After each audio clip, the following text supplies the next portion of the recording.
as far as you can say it's a strikers or whatever, we've shown that we can score goals. Yeah. The injuries we couldn't cope with.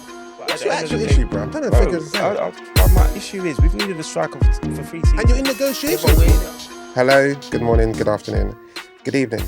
Whatever time you're listening, whatever time you're watching, welcome back to another episode of podcast Pundits. I am your host today, you know the vibes of the Strada. It's the transfer window, so Thomas Partey? Yeah, he's a free agent. So am I. Oh my God. So what we're gonna do, let me do some housekeeping before I introduce the rest of the cast. So you can find us on all major platforms. That's Apple, Spotify. You can watch us on YouTube. You can interact with us on the socials. So that's X, TikTok, and Instagram. So like, comment, subscribe. Yeah, all of that. So let's go around and introduce our cast today. So Strives. Yo, man, what you saying, man? It's your boy Strives. You can call me Strivers, you know. Representing Arsenal, England, like Della's wearing, and Nigeria mainly. And yeah, man, happy to be here, man. Hey, thanks for the feedback as well, man, for the hosting, because I got a lot of nice comments. My boys here didn't give me no nice comments, but you guys gave me nice comments. No, man, because I asked whether I did a good job or not, but people let me know, man, so I appreciate you guys, man. But yeah, man, here to chop it up with the boys. Yeah, man. Yeah, next up, Molly Mar. Yeah, Molly Mar here, Man United supporter, repping Bayern Munich today, one of the many kits. Yeah, man, just happy to be here. Just want to make a comment. We didn't condone Strives with this top on at the minute. We did say he should button his top up, but he's I don't know. It's just That's like true.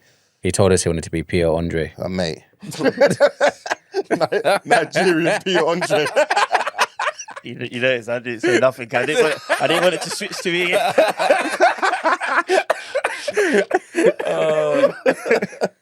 But yeah, happy to be here, man. Yeah, cool. Drayman. Yeah, Drayman, as you already know, Man United fan. Let's just talk about transfers. Let's get straight into it. There's nothing else to report from me. Yeah. Listeners, obviously, Joey's still on paternity leave, so for as long as he's away, we've got some guests with us today. So we've got a guest with us. He's, by name, you could call him the GOAT. Original mic man, so, you know, he's familiar with speaking on a mic. A returning guest, he goes by the name of Messi, so yeah, talk to us, guy. What's going on, everyone? Yeah, I'm Mesh. Lifelong Gooner. Yeah, if you know me, you know that I'm a crazy Gooner still. So yeah, happy to be here, man. Obviously, listen to the pod, enjoy the pod, speak to a couple man, argue a couple man. So interesting to see how it goes today. So yeah, thanks for having me. Yeah, man. Thanks for rolling, man. Thanks for rolling. Dudes, made it to the Stoods. When you say you're, what do you describe? You describe yourself as a crazy gunner, or I'm a lifelong Gooner. 100%. No, I think in your takes. Nah, I think I'm quite measured, actually. I was going to say, compared to, I thought... Nah, I think the thing is, me and Strives... Wait, why is he pointing at me? Nah, do you know what it is? I think, so me and Strives talk regularly about Arsenal, and I think I would say we're like Magneto, Xavier kind of, but we have the same goal, but we have different. One's good, one's bad. Who's bad? I want to know who's bad. I would say I'm probably. He's Magneto. But I think I'm probably more of a. I would say I'm more measured, but. I don't know. Obviously, everyone's got their own opinions. It's interesting you say that because I'm not, I'm afraid, but sometimes I talk to Strides about Arsenal. I think I'm quite measured. You're quite measured. Doug's, who's also been on the podcast as well. Doug, you're also quite measured. I don't know whether the issue is Strides. I'm not thinking Jonathan's measured. Nah, honestly, we got a group chat. Trust me, it's not just Strides. Okay. But you are chatting about me like there's... I think I'm measured. I think I'm measured. You, man, are just optimists. And that's fine. And I'm not a pessimist. I'm a realist. There's a difference. But this is the thing. Being real is subjective. That is true. It's real. Like what's real? Like, because you might say, okay, like for example, you think we should get 2 strikers. Yeah. To me, that's not realistic. No, so I understand that. It's not realistic in the sense that you're saying, I know Mikel Arteta and Arsenal board won't do that. I agree with that. But it's real in a sense of that's what we need to do because we've sold Nketiah and Gabriel Jesus is non-existent. So you need 2 strikers. We don't have any. We're playing 2 left central midfielders. in Havertz but and Because the Havertz- two Greenwood. strikers are injured. But let's not. Let's Yeah, not. we'll no, digress. we'll Digress. get into but that. that was just an example. But Havertz is not a left centre midfielder. No, by but that's trade. what we bought him for. But I get what you mean. He's Yeah. like a half 9, half 10, whatnot. But he's not a striker. Yeah, but even that's subjective. Because even when he played in, he's just versatile. He's played in a few positions. Even when he was at Leverkusen, he wasn't a left centre midfielder at Leverkusen. He played in a few positions, and then when he came in, but go on. No, carry on. Yeah, so I think that especially the way football's gone now, football's not as linear as you're just this. Yeah. Especially the way we play as well. There's going to be players that pick up different roles. That there's different formations based on game states, defending, attacking. So I don't think it's just as linear as you're a striker or you're not. And especially those kind of hybrid players who don't necessarily fall into... I think Robin Van Persie was similar, where he didn't necessarily fall into a specific position until he started playing up front, and he made it his own based on the fact that he was just a quality footballer. So I think Havertz is not the same level as Van Persie, but I think he's that hybrid type of footballer that understands the game states that Arteta wants, and that's why he can play up front. And you make a good point there. However, with your Van Persies, you'd also have maybe a Thierry Henry there. You'd have your Adebayor. You'd have and then before that you might have your Antonio Reyes. You'd have your Anelka. You'd have Wrighty. You'd have Bergkamp. You'd have Wright. We'd always have like 2 or 3 strikers that could alternate. Now we just have. But isn't that like most teams though? Yeah, most teams Back then, have people that. played with 2 strikers. Two so strikers, You so need you to had have more on 4. the bench. Now you probably only play with 1 striker, so you just need one more. I think just to add Arsenal's to that- probably the only like club, like a legacy club. Like when I'm talking about legacy club, we do like Big Six or Arsenal's probably the only club that don't have strikers, bro. Liverpool, and that's why we're not winning. And that's why we're not winning. Yeah, but Liverpool don't either. Jackson. Yeah, Liverpool. Yeah, that's saying, Liverpool have Nunes, and then they have hybrids. and maybe Because Jota, Jota is not really. Yeah. He's similar. He's probably not really a striker, if we're being You can honest. play him across You could play him there. But Gakpo, you could play him there. Diaz, you could play him there. But they're not like out and out number 9s. But then, so I would because I'd say Nunes and then I'd say Jota, even though you've kind of cancelled Jota out. But I would say them 2. But even without that, then they've got obviously Salah, who is. Yeah, but that's a different not argument. I know he's not a striker, but they're making up for it somewhere. They've got. That's a different. And I agree with you completely there. In terms of we need goals from attacking areas, but what I'm saying is it may not necessarily have to come from the conventional number 9 striker. But it may do, even it may guys, not. I'm gonna have to. Sorry. I know We're gonna this get lot- like yeah. See what I said? It might be a long agenda, a long episode. No, it's because you lot tried to say I wasn't realistic, but that was just an example. I never said you're not realistic. No, obviously realistic is subjective, but I just tried to give you an example of how I might argue is quite objective, though. That You want to test it out right now, don't you? Yeah. But before we get into the football talk, even though we have started some football talk, let's do our hot take of this week. So, some of you guys obviously seen Lamine do his sneak boating on a jet ski with some babes. He's outside, man, enjoying his life. Yeah, from Italy. I think her name is what's her name? Fati Vasquez. I can't pronounce it. Let me just say Fati. So on the face of it, there's nothing wrong with it. Yeah. But then when you look closer, you see that obviously Lamine is 17 and she's 30. And I'll just say this so we're not in trouble with anything. They have both come out and said nothing's happening. Okay. But if we were just to speak... They have to, innit? They have to. Yeah, Talk to my publicist, boy. What am I supposed to say here? Like if it was Olivia to Pope was and on in speed. truth- Fix that. Clean up. Yeah. And in truth, she has been getting some death threats based on the fact that she's allegedly seen someone at 17 and she's 30. But what's our general take on the fact that, like, when is it okay to date someone 17 and to have such an age gap? And is it worse from when it's a man doing it versus a woman doing it? So let's say a 30-year-old man dating a 17-year-old girl, or a 30-year-old woman dating a 17-year-old guy. Yeah. It's interesting, man, because I feel like it's a very interesting conversation, and you can this kind of subject area, has various lenses on this particular subject area, which I find quite interesting because for roles reversed, it's weird because men do tend to. I think typically you tend to end up with younger ladies. I don't know if that's the desire or the intention, but that's what tends to happen, in my opinion, anyway. And then you would think ladies would tend to want to be with older men. That's what I would. When you see them, have money, and that's the thing. Yeah. But now, so to answer your question, Della, it's like, I think the optics, if a man was with a younger woman that age, I feel like the ladies would be very much outraged. Yeah, but as I said, she has been receiving some death threats. Yeah. I've got a couple takes on this.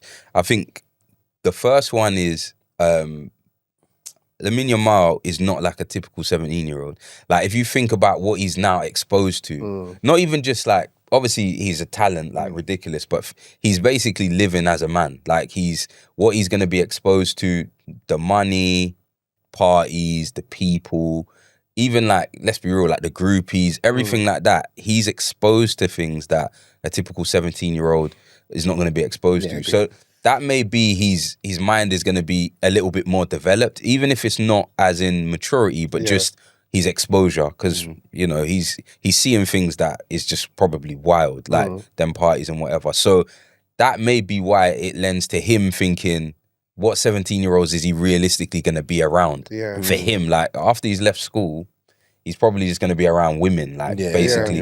Unless it's like a childhood sweetheart. Unless it's a childhood sweetheart. And that's why, like, if you look at the Rooneys, the Walcotts, they had girlfriends that they grew up with, essentially. So if he don't have that, and obviously his fam, obviously you don't know what his parents are like, but his dad looks like he's outside as well. Like, his dad looks like he's outside. Like they might double up and say, yo. But the other thing is, and it's probably a broader point, was is this the kind of, and we were talking about it, is this the first example of what we see in America? Because in America, if we're being honest, it's starting to look like a stick up with some of these young basketball or NFL players. You're seeing Jalen Green, Andrea. You're seeing like a lot of these younger sports athletes getting either pregnant for these women that are, or the women getting pregnant for these younger athletes, or they're getting married, or they're getting something where they're having a guaranteed bag. And it's like, it feels almost a little bit predatory. Also, they probably want it because these women, like, it's baddies. It's not like it's not grannies on it. But they're probably 35. Like, who's what's my man's name? Plays for the Timberwolves. Why has it gone from my head? Why has it gone from my Anthony? It'll come to me anyway. But basically, he had a baby, I think the same, and his baby mum's, she's got a child for a little baby, child for him. Anthony Edwards, sorry, yeah. So he's got a child for a little baby, child for him. He's like, I don't want anything to do with it. You've basically kind of trapped me, type of thing. And it's like, is this the first time we're starting to see it in football, Europe? Is this going to be something that's happening a lot more? Because it's potentially like, I don't want to say dangerous, but it's definitely like, you're asking a 17-year-old to basically make man decisions, and he might be mature, but these girls are these girls or these women are like probably seasoned like in this. Have footballers before. I think Icardi's a good example. When he was with Wanda Nara, whatever her name is, the one that was with Maxi Lopez. These women, like, you know what I mean? They'll keep the bag going. Do you see what I'm saying? Are they still together? I think she's left him for another footballer. Bro, you see, keep the cycle going. And they say women are meant to mature. I don't believe it, but they say women are meant to mature quicker than men, or at least they get to a position of domestic maturity quicker than men. I probably agree with that to a point where they want to settle down and whatnot. So they must be very considered and know what they're doing, and must know the implications of dating someone so young. So that's probably where the taboo may lie. So to speak. And you've just got to think, like, what are they talking about? Like that's my thing. When it's just when you deep it, like, what are they talking about? Like, what's the conversations? Unless she's just fanning out, it's like, what are they like? Do you know what I mean? What's she She gonna? has to just be mothering him, or Yeah. they're just having fun. Yeah. Or Or having fun, but I don't think there's anything. There probably isn't anything new to what's happening. I would imagine it's a tale old as time, bruv. It's only because Lamine is obviously 17 and is at the mega stardom he is now, where it's become more of a story to magnify. But I don't think there's anything new, bruv. Like women going after successful men, successful young but they're young. Because what if it was a 30-year-old man with going after a successful 17-year-old woman? Yeah. Predator. it's Be a predator. predator. It's a predator. But it's one of them nuanced conversations, bruv, because it's like if like you're the father of Lamine, he says, "Oh, dad, like I just caught a bad one, bruv." Oh, what? But she's 30 years old though. Bruv, you're gonna nudge him, but then you're gonna say, obviously, don't get pregnant. Like, do you know what I mean? That's what you're gonna say. I'm not, if my son came home and said, "Yeah," I'll be like, "No," and he's successful straight away. I know what you're just say have fun, bro. You know what I mean? Just be safe. Protect you yourself. can't even be safe. That's just too dangerous. And you know. got The to right remember thing to the say other is side. like what Della said. No, but you're right. It's like you know, like when you see them stories about like teachers and students. Yeah, and true. Are you? Do you don't know about Bunda Becky? Yeah. Tell the boy. I think I heard it a little bit, but I can't remember exactly what it was. Did she get pregnant for somebody? No, so basically, she's been in prison now for having sex with a minor, and I think the first time it happened, she got caught. First time? Yeah. Same person, though? Another child. Rotted. And while she was going for a trial, they basically put conditions to say, don't go to minors again or whatever.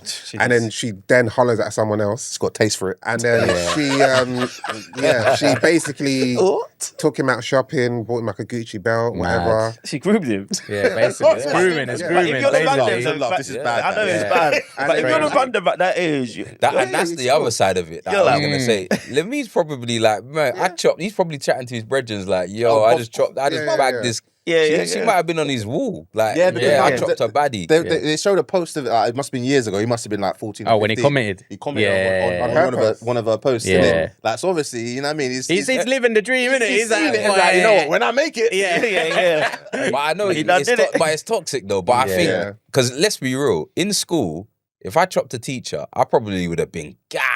It's like telling everyone I know, like, I'm gassed. You would have been so happy, and then you would have got to this age, and then you would have been told you were abused. I didn't feel like abuse to me. That one didn't do as well. Like, when Little Wayne's talking about when him and Birdman back in the day, obviously he's saying that Birdman like basically got women to help him lose his virginity, bruv. Like he talks a bit of like, it was great, bro. But obviously, in hindsight, it's like, bro, this is not good, bro. It's not healthy. He was probably 12. Honestly, bro, it's not healthy. And it's not. I was gonna say, it's not like Yamal can go down in age. That's the other thing as well. He can go up. 18, 19. I know he can, but 20. That's. Do you know what I mean? What do you mean? What? Yamal could do it. What? He can do 15, 16. Nah, he ain't doing that, bro. Not with his mentality. Wherever he is. Imagine that, bro. I think 15. Yeah, you can't do that, bro. You're getting bagged as a footballer, They're bro. both kids. But you're going pen, technically bro. he's an adult and she's What? a child. 17. Well, in England, his environment. Yeah, exactly. yeah. I would have thought 2 years either side, he would have been all right. I'm thinking like if he's not Lamine, he'll be fine. Yeah, exactly. Like, why would you risk it? Like, she's still in school. Like, it's mad. It's mad. But Mesh, you made a good point when you were speaking about like this may be the first of potentially many coming into Europe, because the footballers nowadays, they're getting younger and younger. Yeah. Not younger, but they are like Exposed to, from a younger age. 17, but then you've got, Ethan's 18, and you've got all these MLSs, 18 now. You've got Saka, who was previously younger. So they are getting younger and younger. So maybe these women are thinking, this is our bag. And you got to think as well, again, it's not just that they're getting younger. Their exposure is way bigger now. Like, it's global. So and social media's making the world smaller. Exactly. So if you're seeing this person, after a while, like, he's just a bag. Yeah. He's a big bag as well. And then if he's a little bit like vulnerable, maybe not vulnerable, he may even feel like he's the man. Yeah. But she knows what she's doing, if you get what I mean. So, they're playing the game. And like you said, it is probably a tale older, like as old as time, because let's be real. It happened. It may not have been in that environment, in that setting, but there were women probably hundreds of years ago that know, all right, this is the type of guy you have to go for. Yeah. This is a guy for status. Do this. Yeah. If you play the game right, then you can. Do you know what I mean? Yeah. So the truth is, at this stage, 17-30, it's probably a no-go. Well, we all know once you reach a certain stage, let's say it's 30, 50, or it's okay. But even 21, 35, I don't know if people would be as outraged. No, But that's what I was gonna say, Dylan. No, they would do, man. They would, because But you're still an adult though. Yeah, you might be a young adult, but it's still. But you're an No, adult. trust me, they would, man. Because I'm talking personal experience. I remember when I was talking to my female friends of similar age, looking, and when I said, I want to try, I'm thinking, man, let me see what the younger ones are saying, because Set the age, bro. Just for the... Yeah, but who? I think where this going, bro. I'm saying, not that yet, not that young. I'm talking what, 7 years or so. Okay, yeah. You know what I mean? Yeah, It was but- like, nah, man, that's too young. But then, saying but you were saying it. Well, But you were talking to people your age. Yeah, exactly. Come on, that's probably no disrespect. Yeah. Maybe they're thinking, mate, if the people of our age are now going younger, that makes our pool even smaller. Yeah, So facts. you don't want to start yeah. bringing that to the forefront. You see I what was I'm going to say saying? what Della said as well, because he said, if that was my son, I'd be like, nah.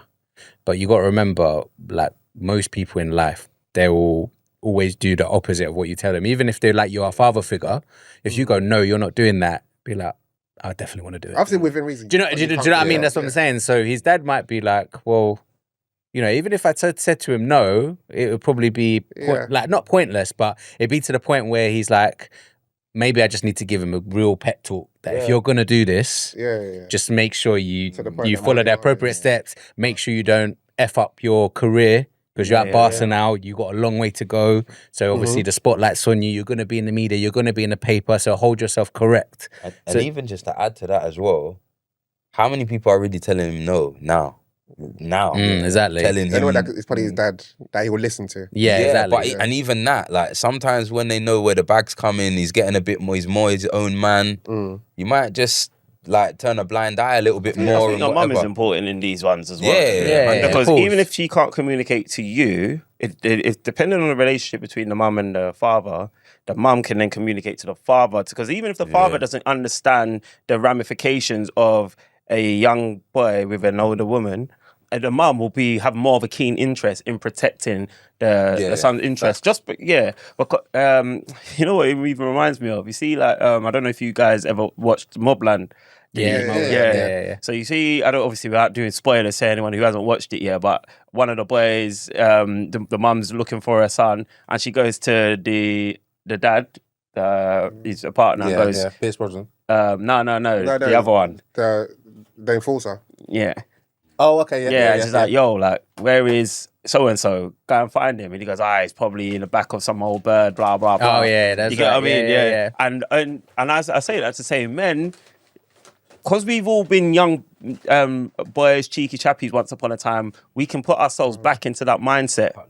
Yeah, we can put ourselves back into that mindset and almost be like, he's all right. He's just expect. Whereas our female counterparts, our partners, will be like, no, that's dangerous because I'm a woman and I know what she wants. So so I think women are very like key in this scenario as well. So Lamine can't look to his dad for counsel. Basically, is what I'm saying. I think his mum would need to interject and be like, yo, if you like it, I love it. However, here's what we need to. Here's like security parameters that we need to put in place to ensure and enforce comfort and security and safety, so to speak, because we can't really trust. I can't say we can't trust, because some that like Della's just exhibited, he would tell his son the right thing, but not all. But if you're going to judge a book by its cover, Literally. He's saying have a good time. That guy's enjoying himself on the yacht at the minute. Really with new galley, bruv. So there's new allegations coming forth. On the subject of young players, there's our very own Myles Lewis-Skelly. Okay. And when I say our very own, I mean 3 lines on our shirt, England.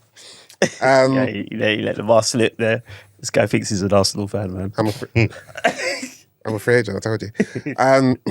So that's on the subject of Myles Lewis-Skelly. There's some discourse, not even discourse. Like he broke into England and Arsenal as a left back. but by trade, his natural position is a midfielder. And when I've watched him, I've sort of likened him to a young Mousa Dembélé. And I said that that's based on his ability to play that role in midfield, where he's able to roll through defenders and hold them off. His ability to drive through the ball. So based on that, of that opinion, I think he has the potential to be not necessarily as good, but you can compare players to what we've seen come before us. So start with you, Strauss, because I can't go to Moneymal's a hater. No. I don't like the way you preface that. No, I'm not a hater because I'm a massive fan of MLS. I just disagree with like the comparison to Dembélé. But that's all. Yeah, I'll come to this hater afterwards. Yeah. What's your thought on that view? Yeah, so it's funny because we had a little chat about this off cam and off mic, and I must have missed the first time you brought it up, but yeah, like I was in another group chat. I was in another group chat, so I never saw it. But I'm inclined to agree with you somewhat. What part are you agreeing with here? Sorry, that is similar to Dembélé. Yeah, so I think the similarities for me is I think all right. So Mousa Dembélé is like a rock, difficult to dispossess. Yeah. His tech is up there. I think he's been spoken about highly by some of the biggest managers and some of the greatest players out there, right? Yeah. With Myles Lewis-Skelly, obviously he's a young chap, but how I would liken him to Dembélé is he's equally quite difficult to dispossess. Like he is unusually very strong, like almost unnaturally, like quite strong for someone that age. Like we saw him up against the best in Real Madrid, and he looked infallible, if I'm using the correct word there. Even when his debut for England, like he just. Every time we've seen him on big occasions and whatnot, where you might expect someone of his lack of experience, his youth, to maybe either, the lights to maybe thwart his performance in some way, shape or form. He just reminds me of a Mousa Dembélé in a way that he's just real composed. He's real solid. He's real sure of it. Cocksure almost. Like you can give him the ball in tight spaces. You can give it to him in time, and he's quite press resistant. And on top of that, his tech as well. Like his tech is quite underrated. I don't disagree with this point, brother. Yeah. So what do you disagree with? I disagree with the fact that here's what because I was watching him today, and by the way, watching Dembélé back, watching his old stuff, you're immediately reminded of how cold. Yeah, he's sick. No one's disputing it. This guy was, yeah. But what I would say is that in terms of their similarities, and I don't think this is enough to compare them as being similar players. I think they are very, very composed under pressure. That's something MLS has obviously been credited with. More so for the fact that he's 18 and he's got that level of composure while being under pressure. Very press resistant. Hard to shrug off the ball. I would agree with that. But I think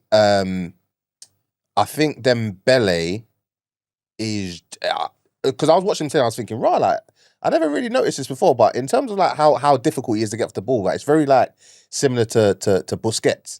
Who, Dembélé? Dembélé, yeah, his ability to manipulate the ball under pressure, his ability to drive with the ball and just shrug players off. I'd say that's similar to MLS, but I think MLS is more strength and pace, whereas Dembélé, you don't even get him in a position to do a shoulder to shoulder with him, because like he'll be running straight, you'll be running straight to try and barge him off, and next thing you know he's turned the other way. Like similar to Busquets. So it's almost like his ability to find space and avoid trouble is different to how MLS play. But I would agree that they're pretty press resistant.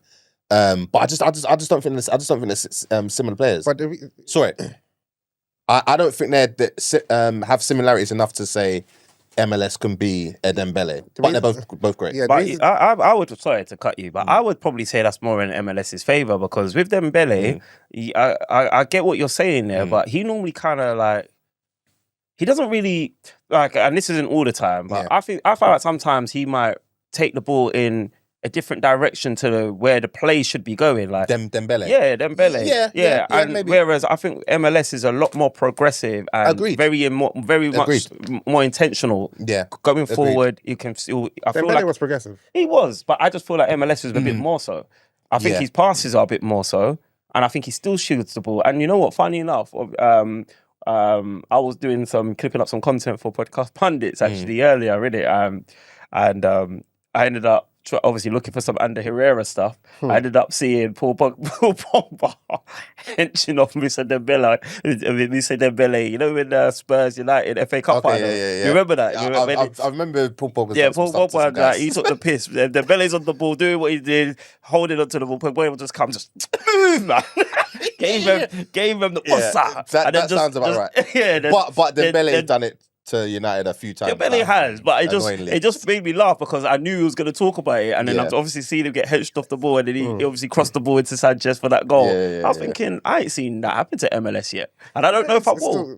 Obviously, it's still young. I don't think I've seen MLS get bodied like that. Let me talk disparaging about a guy that I like. But what? But to Molly's point, in terms of MLS, like all the things that Strive has said, and personally, I don't think Busquets and Dembele are similar. I think Dembele is more, he uses his body more than Busquets. Busquets is just, you see the ball, now you don't. It's the way he moves his body. Yeah. But this is the thing, I said to you, firstly, you're probably watching MLS based on him playing as a left back. But if you watch him in youth football, he's literally Dembele reincarnated. Like the way, all the things you said about Dembele is literally MLS. The way he runs that plays, the way he drops the shoulder, the way I think players he's in his youth can't get the ball, and that's literally Dembele now.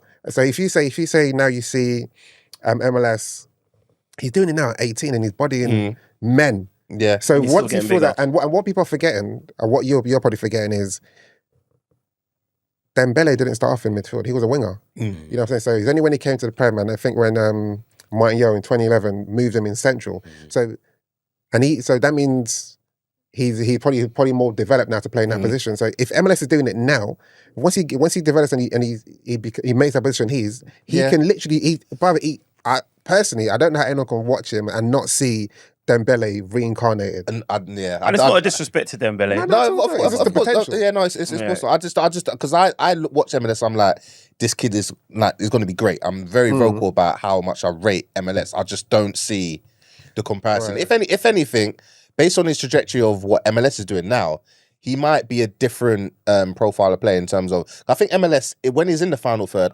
I think he's more of a threat than Dembele in the final third for sure. Because to your point, I think Dembele operates better in that defensive. I'm going to control the middle of the park. MLS obviously can do that, but you see more of him obviously on the left hand side, left back. But then when he's going forward as well, like I think his ability to find the pass as well is quality. Yeah, I don't want this piece to be me speaking negative of MLS because I rate the guy and I just don't see that. You're just struggling to. I can't see that. Let me go to you, Mess, as an Arsenal fan. So, what's your thought on that take? So it's like I understand it, and even in some ways I agree, but I don't like it. Like I kind of just want him to develop. Oh like, yeah, of course, and I get what you mean, and I just want. Because sometimes, and this is the thing, I feel like sometimes when you start to put these comparisons on people, it just gives people more license to just hate on them. So sometimes I'm very conscious, and I think there are similarities, but there's also differences. I think that MLS is more direct, like just in terms of the way he runs with the ball. I think he's not stronger, but he uses his strength more, if that makes sense. I think Dembele was a lot more. I think he was press resistance based on like body movement and more. He was still strong, like he was. You could see he was a unit and he was strong. But I think Myles actually uses other people's bodies as a way to manipulate the way that the ball and the way he's gonna go. So more than Dembele, where Dembele was more body movements, body swerves. And I also think that Dembele was more. So I get what you were saying in terms of he'd run away from space. It's similar to like Kovacic in some ways, where they don't necessarily. It's not about they don't necessarily have like the same intent as like I really want to try and like impact right now, like what's happening. It's more about understanding where the space of the game is and to control the game a little bit more. I'd say the other thing as well is where I think Myles has still got a way to go, and not a way to go, is that because he's playing left back now, and I think it's just a change in formations, he comes towards the game, like the game's in front of him a lot more. So it's very rare that he's actually picking up the ball with his back to goal because he's coming from the left-hand side and moving inward. So it gives him a little bit of an advantage in that sense than what Dembélé would have in the day-to-day because of the way he played. So I still think it's hard to fully make the comparisons. In terms of youth football, 100%. He was definitely, but I would still say it was more about he just was physically imposing as well as being able to. He would also have the body shape and the shifts as well, but I think he more uses his body as his advantage more than Dembélé did. But I think until he fully plays centre mid, like for a consistent period, I wouldn't even give the comparison. I agree with you. as Like much. when I said the take, it wasn't so much to compare the two because one of them is retired now, one of them's just literally starting his career in men's football. It was just likening a player to someone that you've seen before. And especially when you see him in the youth football, for me it's literally like I'm seeing Dembélé, but the younger version of what Dembélé probably was. But obviously Dembélé played as a winger, so it's difficult to determine how he may have played that midfield position if he was playing it at Myles' age now. My only thing I would say is more where they're very similar, but the difference is more. I think Myles is just more physically imposing. Like he uses his physical. But do you think he's attributes more. overcompensating because of his age playing in men's football, but you said he did it in youth in football? youth football, I felt like he was just like a freight train. Like he would just run through the team. Like it was like with technique, though. With technique, but it was also like get off me. And I feel like Dembélé would do it, but it was more in a way of like almost last resort. Like I would rather just evade space. Where Myles looks like he embraces the physical. I'm gonna run. Through I'm gonna run through you. I might even want you to know I'm there. And I feel like their mentalities are a bit different, and that it might be that's just the way Myles is. So and to be honest, as he ages, he may do that less because after a while, that's how you get injuries and stuff sometimes. So he might do it when he needs to, but I think that's the main difference I would say between the two. Anything else you want to say, Stripes? For No. I'm just thinking like, is it offensive to say he's a Dembélé regen? Because obviously the pushback that you're giving sounds like you're almost offended by it. No, not offended. I just can't see the similarities. That's the only. I think MLS is good enough being MLS to just say. Oh yeah, to just say this guy is live. You don't need to compare. You don't need to. I think that's what Messi's point is. But I personally, when I'm hearing it, I'm like, I see what you're saying. No, it's not offending. My gripe is I don't think it's right. The right comparison to make. Who would you liken him to then? Well, you got anyone in mind? MLS. Yeah, I can't think of anyone. Particularly. I see the similarities to what you're saying. As I said, in terms of them being press resistant, but outside of that, I can't really. Who's the better baller? Let's not do that. Exactly. They're both ballers, man. For your sake, I'll just Jay, what are you saying? No, I was just gonna say, overall, I think MLS gives more in terms of a round player because he can do the defensive stuff good. He can expose the space in the middle. He can also drive forward. Whereas I think Dembele's always been more of an attacking mindset. So when he picks, he does come. Yeah, exactly. But I think really, how do you know that? But in terms of Dembélé, he's definitely got that more of an attacking mindset. But I know MLS can do that. But I think MLS has got more of an attacking mindset. No. I think Dembélé started off with more attacking mindset, but then towards the latter. But I think MLS can, like, if he needs to get back, he knows he can get back and pick up the ball, and then he's like, right, where can I push forward? Yeah. Whereas Dembélé might be like, he'll drop back a bit, but he's not dropping back deep like defensive lines. He's gonna drop back probably a little bit into like not as far as DM, but just a bit above that to pick up the ball, try and bring the other players bring the other players in. But I think MLS overall, he's not really gonna be like a creative spark in my mind. I think that's I don't think he's got the same creative spark as Dembele. I think as soon as he moves into midfield, he's going to. Oh, but that's different, though, isn't it? Is he got a pathway for that to happen, though? Is all these midfielders that Arteta's loving off, bro? Not for now. If I'm honest, not for now. I don't see it. I think if I'm honest, and it was something I kind of not wrestled with because like it's not that deep, but you know, like in my mind, I thought he's a midfielder. He's gonna go into midfield eventually. But there was something that Arteta said, and he was like.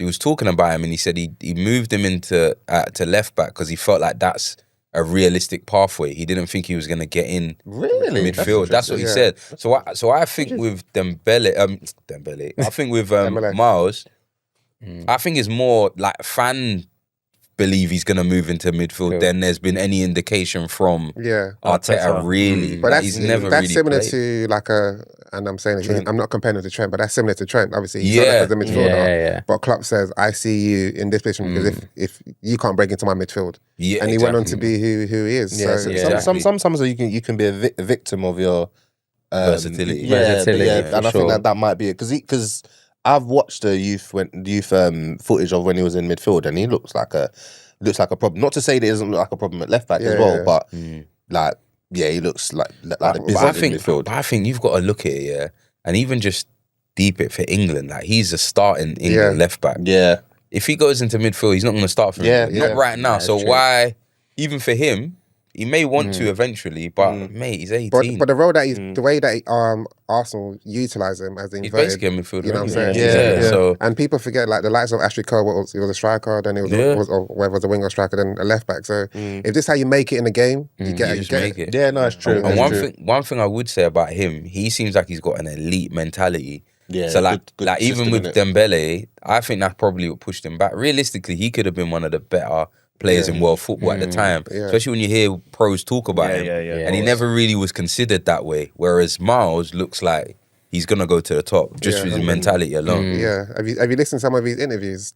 Yeah, with the he talks a lot about like visualization and like he visualized it before it happened and like willing it into existence. Like when he was talking, I was like, good stock, man. You can tell he was raised right, man. His mum was she Asian or she's his agent. Yeah, she had to study it as well to become it. So it just looks like application runs in the family. Like concentration, determination, application just runs in the family. Yeah, no, I like MLS, man. Just get that move to Real Madrid as quick as you can, man. So based on these crazy. You know what's interesting? You know, obviously you say he's like left back, right? So who's ahead of him on that left side? Is it Martinelli? So So what we're saying, he can't overtake him and try him there. As left wing. Why would we do that? From centre mid to left back to left mid. Just try him, innit? Why? Why? It's a shot of Martinelli. I caught it. I think you're saving him from another house. Hey, you see this section, the Man United section. You man have been howling. I don't even know the word for about 3-4 weeks on a run. I'm chilling, B. You definitely got one in this episode. Dre-Man kicked it off. That was his first howler of the episode. What? Yeah. You got one. He didn't clock it, bro. He didn't clock it. Let's move on. So obviously, based on his breakout season, MLS, he was included in nominees for Young Player of the season, along with the likes of Liam Delap, Dean Huijsen, Kirkes, Ethan Wanyeri, and Morgan Rogers. So the the winner will obviously be announced on the 19th of August at the PFA Awards. So I'll go around the room. Of those, the list of 6, Mardy, who would be your... Sorry, say this again, sorry? So Liam Delap, Dean Huijsen, Kirkes, Myles Lewis-Skelly, Ethan. By the way, Ethan scored 9 goals this season, and Morgan Rogers scored 14 goals and 15 assists in all comps. Who would I give it to? Yeah. All right, take out Ethan first of all. Let's just go there. He's only because of who is in the thing, isn't it? No, guys, and take out Delap. Is that better, guys? So I started with Delap. I see it. Because that's on branding. That's on topic, isn't it? Just to hate him. Nah, bro. I don't know what is Ethan even down to you. I'll give it to And before you go, I just want to say, I think for Arsenal fans, yeah, I think the reason why you guys are clickbait because you guys react, not you two, but generally speaking of just Arsenal fans. Anyone can say anything, and He gets it. you just take the bait. You call that fishing, B. Hook, line, and sinker. yeah. I'm ready to jump out. We got to be protective over our young bucks, bro. If we don't protect our people, no one else will. Bruv. Talksport did a whole segment dedicated to ridiculing Arsenal, bruv. They've been doing that for years, though. It's content. Well, Arsenal that's what fans I'm are saying. content. So we've got to protect you our don't own. have to. We have to, man. You don't. That's We've got why to they protect our boys, man. No, I'll give it to MLS. Based on Pause. or what? Oh yeah, pause. Yo, Why? That's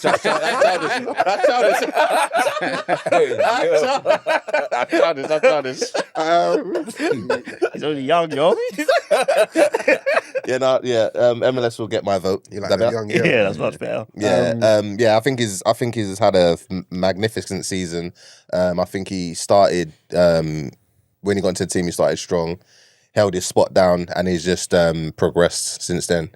Putting in some really good performances against some tough opposition as well. So yeah, MLS will get my vote, and then I'll give it to Dean Huijsen and probably Kirk as probably like a equal second place. I'd probably say.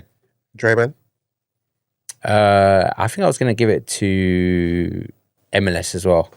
But obviously, is it Huijsen that went to Real Madrid, and then before that, to go from Bournemouth to Real Madrid, that's a massive step. I don't think a lot of people are talking about that. He's really good, you know. Yeah, and then Really, what is really he? Is it Spain? Yeah, Spanish, Spain with as well. Dutch parents or something. Yeah, exactly. So he's Dutch playing for parents, Spain as well. I think he's going a bit not unnoticed, but he's going under the radar. So I think it will be tight, but I think MLS will just pip him.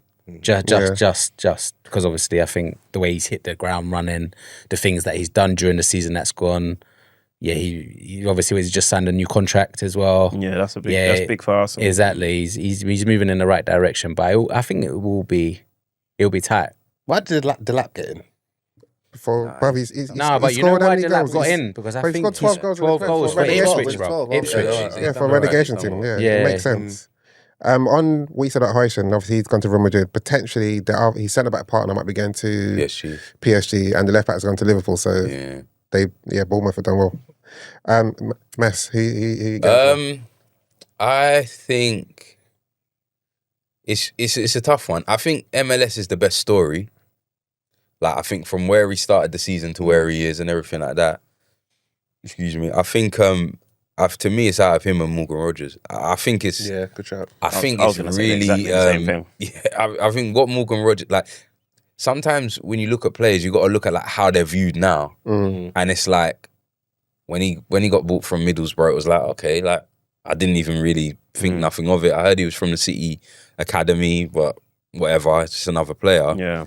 Now, if he leaves, you're talking what, 80 to 100 million maybe? Easily, yeah. 14 goals, 15 assists, like that's nothing to sniff at. And it's so it would be out of them two for me. I think, obviously everyone's spoken about MLS. I won't go over what he's done, but be either those two. But it wouldn't surprise me if MLS won because I think he's the best story. If I'm honest. Yeah, especially with the England debut, scoring on the debut as well. So Real Madrid. Exactly. So becoming like a first team player for both Arsenal and England and a mainstay and actually almost a key player for both squads already. I think he probably would be a favourite, but to second your point, Morgan Rogers was up there for me. Like I'm split between the two, to be honest with you. Obviously my bias is with MLS, but Morgan Rogers. And I know you laughed at me when I said this, and I'm in a Gooners group chat with Messi in it. And sometimes I use Fantasy Football League as one of my barometers. And bruv, I'm always choosing Morgan Rogers, bruv. This guy guarantees me points, bruv. Because his stats. Yeah. Fair. He's always guaranteeing me points. I know that this guy's gonna perform like on both the platforms I was playing on, whether it be Fantasy Premier League or the Sun Dream Team, like key passes, shots, assists, goals. Yeah, this guy was an impact player. Like another City academy. Yeah, City's got a very good academy. Their academy is right now silly, bro. Academies are they're in waves, innit? Because I think for maybe about 3, 4, maybe about 5 years ago, Chelsea's was just like conveyor belt. They still got a few. But City's at the minute, like it's just Unreal. it's wild. Frimpong, McAtee. Since they got in the bars with Gittins, what's it? Gittins, Rogers, Tosin, obviously That's Cole also Man Palmer, City, innit? Yeah. Cole Palmer, Sancho. Sancho. There's a few. There's obviously The goalkeeper that's going to potentially from Burnley to Newcastle. Trafford, he was from there as well. And there's others that you wouldn't even. There's a few. And they got more coming through at the minute as well. So. Yeah. But they say Chelsea. No, I was going to say since when they got bought, obviously they made heavy investment into their academy in it. Like, and I think they built the stadium or built the training facility right near the first team facility. So all that was obviously coming to fruition now when you're seeing all these players that are at top teams getting sold for significant money as well. Like it makes sense, brother. This is just shows that like investing in strategy long term always makes such a difference to a football club, man. And what they've got in Manchester, like that, their City's like actually in Manchester. Like obviously United's a little bit on the suburby kind of area, so they're getting like the raw, like the ends kids in Manchester. Like they're getting like the ballers, and then if you've got the infrastructure on top of that, like it's just a winning combination. Like they've invested a lot in the area and that as well. Yeah. So that's kind of what Chelsea are doing, but just buying. So they're buying in youth. They're buying the best talent in it. Yeah, they're buying the best youth talent because they're thinking the only way for your stock to go is up because obviously they got age on their side. They're hopefully going to develop. Why they're dumb? Why they're doing it? Like what they're doing, I understand it, but where they're going wrong is that they're kind of neglecting their youth system. I agree. Their youth system is one of the best in the country. Like it's literally them, City, and then a little bit underneath like Arsenal, and then you'll get a couple of the other ones. But you've got a conveyor belt of very good players, and they're not really using them anymore. Not like they were anyway. Do you know, I was gonna, when you guys talked about Morgan Rogers and Myles Lewis-Skelly, I was gonna pivot to England on the 21. But before I do that, obviously at the PFA Awards they'll be announcing the PFA Player of the season. I'll give you the list of the nominees. It'll be Salah, McAllister, Bruno Fernandes, Isaac, Cole Palmer, and Declan. Exactly. No, the question I was going to ask, we all know it's going to go to Mo Salah, but in a universe where Salah didn't exist, who would your vote go to for Player of the season? Say the players again, sorry. Isak. Declan Rice. McAllister, Fernandes, Isaac, Cole Palmer, and Declan Rice. I'll let you think. Strives, you go first this time. I said Declan Rice, but I was just saying it because he's an Arsenal fan. Yeah. I mean, he's an Arsenal player, sorry, and I'm an Arsenal fan. It would probably go to... I would say it would go to Isak. Yeah, agreed, yeah. Isak, he's won a trophy with Newcastle. Newcastle hadn't won for how many years? 70-odd years or something like that. He's become a mainstay as a striker in not just England, in Europe. Like it'd have to go to Isak for me, whatnot. But whilst I've got the mic, why is Cole Palmer on that list? I'll come back. I said it. Yeah, Isak to me, it's not like, to me, I feel like it's gonna sound weird. Like, although obviously Salah had an amazing season, if you ask me who's been the best footballer that I've seen this season, I'd probably say Isak. Yeah, like even though Salah's Salah, but I think he's a finisher and he finishes his dinner. Whatever he does, he finishes it, and he dragged them in certain games, all of that stuff. But just a pure who has frightened me when they've come to the Emirates. Who's been the best player that I've seen? It's Isak for me. He surprised me because initially I thought what he was going through was almost like a purple patch. I wouldn't say purple patch. Yeah, it was purple patch. But he just the consistency that he's shown this season has been like, all right, this guy is the real deal, man. Yeah. Mate, when he played against us, the first leg on the when he done that. You done that to VVD. No, no. These guys. That celebration is sick. These guys. Yeah, I said, nah, this is mad. Like I've never seen Saliba like it was like, like I was genuinely like, what is happening? Like it was he's different. He's special. Yeah, he's special. So Draymond. Yeah, you guys got to go to him because if you think Cole Palmer, he come off the ball as well. He started strong, come off the ball. Then who did you say? Bruno Fernandes. Come on, Man United. Surprised you man are not going for Bruno. No? Nah, come on, you got to be realistic. Come on. Go on, Marley, give me Did you want to pick him? Huh? No, I don't. What? Bruno, I obviously I speak about Bruno obviously with high regard, but I only like Bruno when it is Bruno versus Odegaard. Outside of that, like I'm realistic, isn't it? Like he's not the winner Bruno of that. versus Odegaard. You only had a little bit of momentum let's not this start that. season. Let's Only not- this season. So because I just want him to know that. Give me your take. We're not Just gonna- make sure he's not Give me your take. No, it's not. It's not. He a take. started it, by the way, Della. He put Martin Odegaard's name. No, in his mouth. because Just this don't is do why I it. said Just why don't not do it. Bruno? Bro, you keep on biting. No, yeah, I gotta protect my players.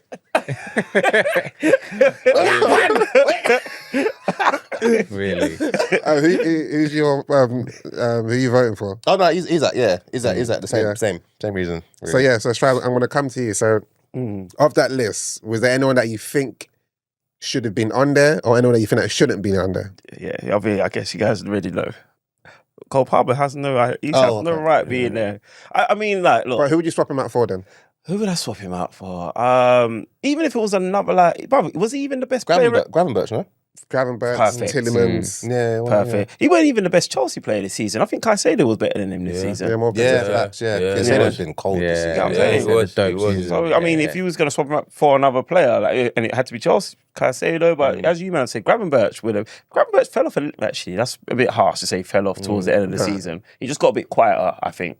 Yeah. I do think with Gravenberch, and he had a good season, don't get me wrong, but I think the surprise made it like the season was in a way even better. Yeah. Like I don't necessarily think he was their best player. I think that people thought, they're gonna buy Zubamendi.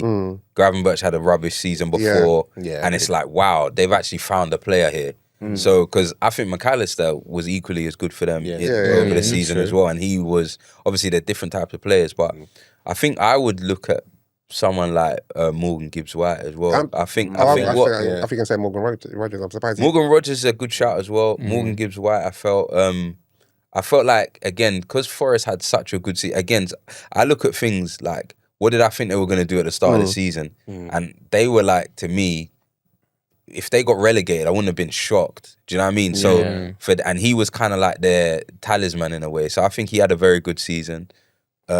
Even Nottingham Forest got some as well. Murillo, Murillo was good. Yeah. I would have even said I was just thinking as Messi was talking, maybe Ola Aina, because he's player, innit? And I would have thought he might have got a couple of votes. And even that Crystal Palace guy, Muniz. Muniz, Yeah. Well, even Mateta.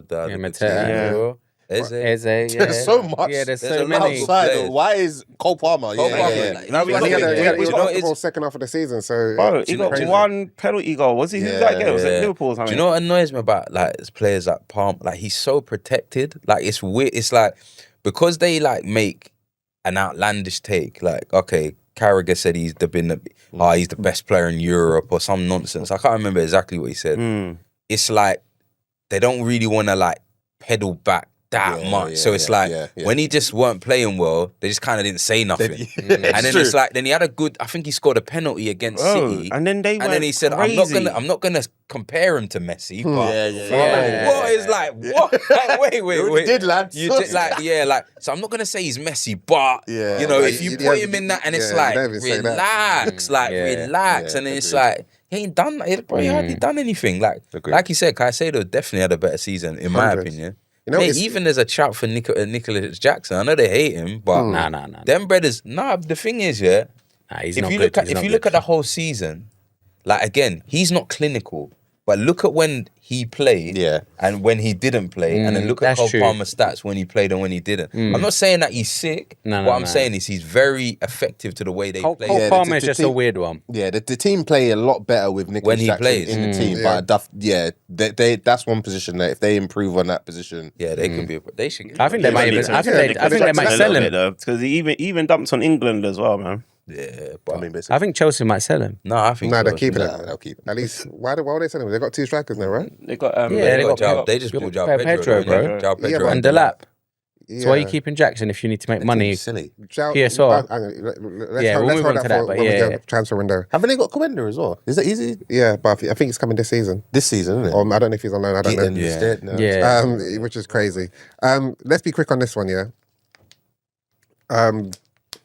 So speaking of young players, all these whatever. So England under 21s, they won the European Championship back to back now, and it's interesting. They obviously won that without the likes of no MLS,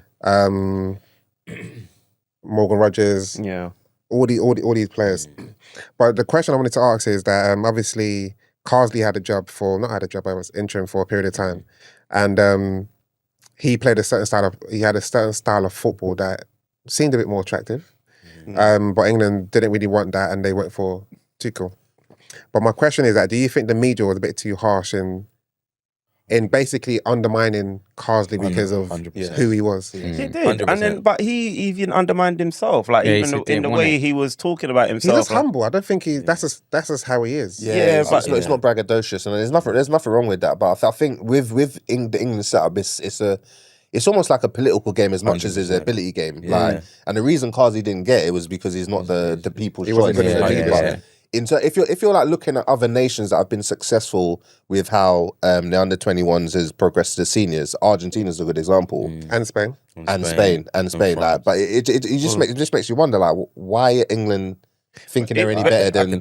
It looked like England was taking that route, and then obviously they went and hired not only Thomas Tuchel but a German. Well, Yeah, you know what it it's is? Do you know what it is? I'll be honest. I think with England, and you kind of touched on it a little bit, it's very like much marketing, like how you present yourself. Like the England manager's supposed to present themselves in a certain way, and he just didn't fit the mold that they want. Like it's very political. Like you got to think Harry Redknapp didn't get the job because he's a little bit. They might be dodgy. They might have uncovered something. Thing with Sam Allardyce. Allardyce. It's like, so England. It's not just about football, and I think the other thing with England is it's short termism. Like the reality is, England don't have an identity in the way that they play. They think they do. Like they think we do, but we don't. Let's be real. We don't have a way of playing. We're doing everything from youth team, like 17s, 18s. You watch them, there's a style up to 21s. And then they go to seniors, it's completely different. You don't have a succession plan. And Southgate was trying to do it, but he played completely different. So even though there's a succession plan in terms of you would see some of the under 21 players go into the full England team. They're just playing. They're playing 3-5-2. They're just doing everything, playing mad defense. It's almost just trying to put the best players on the pitch and just hope that something materializes. Yeah, but if they were smart, they would have said, Carsley, take it for a couple of years, build something, and really bring them through. And even in his short stint, you saw new players being 100%. introduced. Yeah, I think Lee Carsley would have been the beginning of England deploying a meritocracy. Like like hiring a manager based on literal ability or talent. And in my opinion, he's exhibited that by winning back-to-back championships. And as Della mentioned, he's done it with some starlets not in the team. Stars such as your MLSs, your Morgan Rogers, guys that might otherwise be a shoo-in had they not had the season they had and not being considered for the and the last one as well. You got to remember Saka, Foden, they weren't in the last one. Exactly. Do you know what I mean? So you had players, and you also, the other thing you got to remember as well, he's Irish. So but you went to go and get a German. But what it is England again. It's very much like Tuchel's a big name, and they just want to win. They don't want to do the work. They just want to be like, well, we've got to a final. We need a winner. Find me a winner. Like, but there's no actual plan as in, all right, like, how do we actually make this so the next 15 years we're like a dominant nation? But you know what? Technically, by them hiring Tuchel, they've gone back because I agree. Because Carsley, as someone mentioned, he on his first couple of games he brought in the youngsters. Now Tuchel comes in, he brings in Jordan Henderson. So you're like, well done. But it just made more sense for Carsley to do it because, as you guys mentioned, when he won the first World Cup, he didn't have the likes of Foden and Saka, but he had Cole Palmer. He had Morgan Gibbs Rogers. So he had all of these players. So it just made sense for the succession plan to have him because he's going to be managing these same players. That's the same with the Spanish man. I was thinking about Lamar this. came This is a good point. all these guys are young. They know them. And with international football, you don't have to be the greatest tactician. You know what I'm saying? You don't need to be. And then I think the first competition he won, I don't think England even conceded. That's how mad it was. You got lucky in that final, though. Yeah. I think because Germany were. Was it Germany? You think so? Yeah, from Germany. I mean, bro, they hit the crossbar twice. Yeah, but England went 2-0 up. And they, exactly. Yeah. Bro, they could have lost it though. Yeah, they could have lost it, but literally that's in the football, final isn't it? minute, bro. But that's like, I mean, ratings to him. I'm not saying ratings to him, ratings to England, but I was just like, I was thinking outside the box though. Imagine he went to like a club. It doesn't have to be a Premier League club. Well, fun fact. So the last time England won it twice, I think Sexton was the manager, and he won under 21s twice, but he didn't get to the senior management team. He actually went to club. Manchester United. And what happened? I don't know. He didn't win the league. I've never heard him. So exactly. Hey, no, it happened. But no, the only reason I was saying that because in terms of obviously we know nowadays if you can work with the youth that you've got in your system, then obviously you can bring them through, like we were saying before, and then obviously you're not having to spend a lot in the transfer markets. I was thinking, surely, like not a Prem team, but even a Championship team might be thinking. He'll get It's a Premier. good stuff. I think we'll get a Premier team. He's the type of manager that'll go where does he go abroad next, as well. innit? Yeah. He's the type of manager that'll go abroad Yeah. because he looks like he's like he actually wants to coach. Like he loves it. He's a coach's coach. And them guys, he'll go to the Dutch league or somewhere and just coach, and it's like hone his skills in. But I don't know. I just think it's short termism. That Big time. Yeah, I think there's a lack of real planning, long term planning. It's just like we've got to finals and we need to win, so let's just get somebody who we think can win. But Tuchel's not. I don't. They're not see going to do it, especially in the USA. And then they're going to blame him because he's German. Yeah. But in our group chats, Marty Mar did say he thinks the under 21s can beat the. Oh yeah.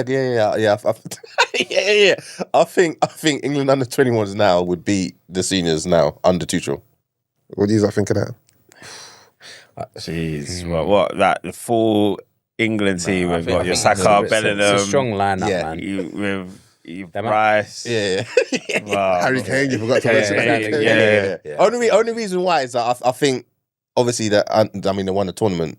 They're actually a team, and I think England is more of a team of individuals, so they need to be on it, which is more likely they will be on it, but. I think your frustration with England and watching them all and how disjointed they look at times is probably leading that take. Yeah, they stink, man. They stink. I don't know. I think they would they wouldn't get moved to. They wouldn't get moved to at all because I think England under 21s is a good side, but I do think. I do think you would. I think the Queen would rise to the top. We're forgetting. But you're forgetting that these players for under 21s, they are all backup dancers. But they're not all of them. Most of them are backup dancers for their team. Some of the backup dancers isn't necessarily like because they're not good at. Yeah, thank you. Yeah, no, I'm not saying that, but what I'm just saying is they're not first choice in their team. And this England on their game, bro. Bruv. Yeah, I don't know how you. And I think psychologically as well, they'll just little bro them a little bit. Like, I think there's levels. You know, like not like they're not good players, but you know, like. And it pains me to say it, but there was a time when Arsenal had a lot of young players, and they'll be sick, but it's kind of like we knew Chelsea was going to probably win, just because they're kind of just little bro them a little bit. Like do you know like when we played in the Carling Cup final, and then Wenger played. When Wenger played all the youngsters against Chelsea because they got to the final, and it was like we could win, but they're just playing with Drogba and Terry. Yeah, exactly. That's true. Like it's like and it's just they just have the know-how. Like and that. So unfortunately, we can't simulate this. It pains me. We have to ask AI. Trust me. They don't do. FIFA should do it on the 21 football. Yeah, but there'll be youth players technically youth players that they haven't rated because they're youth players. That happens all the time. Yeah, True. Cool. So yeah, I'll say we got half an hour. We got a lot to round off on. So let's start off with the FIFA World Cup. So Chelsea beat Benfica 4-1, but that wasn't without its controversy in terms of the game being pulled for 2 hours. I think when there was only 4 minutes left of the actual game to be played. So in that situation, I'll bring it. It can go to the table. What should FIFA have done? Because I think they are being harshly being criticised here. Yeah, they are. It was for the weather, though, right? Yeah, Yeah, but that's what I'm saying. adverse weather conditions. You And can't, like, they can't control the weather. That's the one thing they definitely can't with a brown envelope. they can't just end the game because there's still 4 minutes to be played. Yeah, I mean, obviously, it's like the safety is in mind. I think it's just, the issue that a lot of people are having, and my opinion as well, is that you should be able to, like, you should know what the weather's going to be like around this time of the year, and I think naturally people are obviously looking at what the World Cup's going to be like now. Yeah, as well, and exactly. They're going to have the same or similar issues that they're going to have now, and it's But they've had World Cups in USA before. yeah, years ago, They innit? have, But this is like 94. global warming. Do you know what I mean? Like, so yeah, no, I just think the tournament next year is gonna be interesting because to your point, the Chelsea game, like I saw it was like postponed. And I was like, all right, they're just gonna play this another day, and I looked back like 2 hours later, and I was like, what, 1-1? Yeah, it's crazy, man. It's crazy. Because it was like there was 2-3 minutes left of the game, and I was like 1-1, rotted bomber. They must have all been cold. Nah, they won the cycling bikes. For 2 hours? Really? Yeah, they won cycling bikes. I want to keep them. Yeah, to keep the room Okay. going in.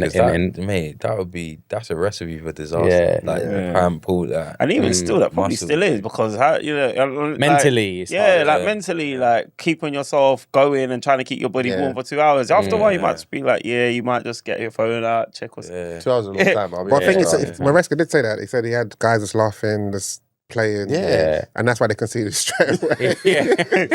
It is hard though, isn't that it? they conceded. And go Different if it's a few minutes, probably even like a half an hour. But when you're going 2 hours, Genuinely, I thought the game was going to be played another day, or they're going to finish it another day. No, that's what they usually do, but that's what. I just think it puts a light on this tournament though. Like in terms of just FIFA and that in general, like it's not. I don't think it's worked. Like I don't. Maybe in other countries, and it may be how it's being. That was what I was gonna say. Yeah, how it's being like sold here.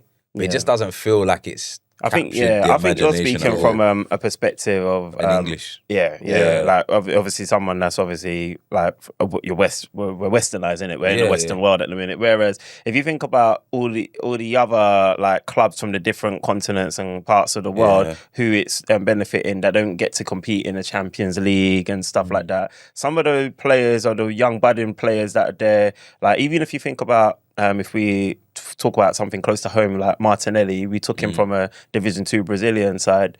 You know what I mean? If you've got this World Cup to look forward to, maybe you keep your Martinellis in those leagues, and maybe rather than going from a Division 2 Brazilian side to a European team, maybe you go up and you play for your Botafogo or whatever they're called. So, it's close enough. Yeah. I think it's great. Botafogo. Botafogo. You stay over because you know that you're going to play against the elite in such tournaments and for good money as well. So it's just for others, just the teams on the other side of the world. I feel like the benefit to them, we're probably so entitled as football fans that get too much football. Some may even say that we're talking as if we're talking for the whole world, but the whole world is feeling this tournament, bro. Yeah. So it's just us. But you can only speak from your experience. Yeah. So that's what I'm saying. And my thing is, it's like in terms of the premise, because I was always like that. I didn't really like the media kind of trying to poop because I always feel like there's a bit of an agenda with English media, like even like the Super League. Obviously, don't want to go into a tangent, but it was like, well, what's the actual problem with the Super League? All right, they take away the whole, it's a closed league. Then why is it any different from the problem was you're giving more money now to Italy and Spain, so now they can start to compete and it might affect the Premier League. But with this, it's just I just don't know if it's caught on. Like, and it may have in other countries, but it doesn't feel like I could be because I'm not watching it as much. But are there any players that have come from it that you think we didn't know before that now we know that may get a move or are really exciting? Like it just Is that called? Is it Igor? Igor Jesus. Yeah, I haven't watched, but I just heard it. I read an article he's about down him. Forest, isn't it? Yeah.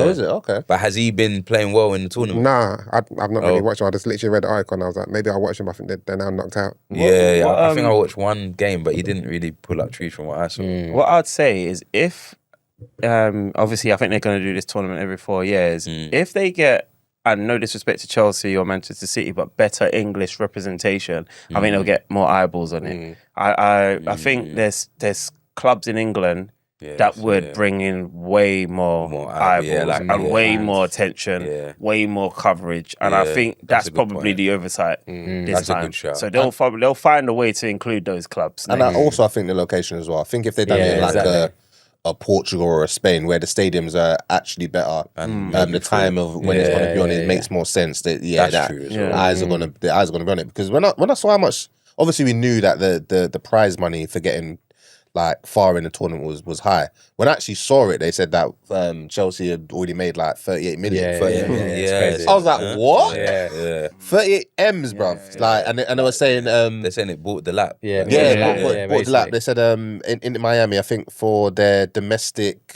FA Cup or whatever it is, they I think the prize money was like, I think they were saying like 900k, and they've already earned 36 million from their period in the Club World Cup. So naturally, just because of that as well, like clubs are gonna want to be a part of it. Like, and I think the selection period the selection process, will change in the 4 years that it will eventually. I think it was crazy. I think they were talking about it before when I heard something. I think it was on the radio in terms of the location where they're playing them as well in the US. Yeah, it's bare different states. Yeah, but it's more towards the side where they have like the bad weather and the tornadoes and the hurricanes. Yeah. Whereas like on the other side of the USA, they would have said, "No, you'd been cool." Yeah, they should have done it in the football stadiums as well. I think it would have looked a bit better. Yeah. If they done it in like the American football stadiums, I get it. They're probably thinking they can get more money, but it just looks empty. Yeah. So if you did it in the football stadiums, it might be 20,000, but if it looks full and you actually got fans, you got a vibe. and even.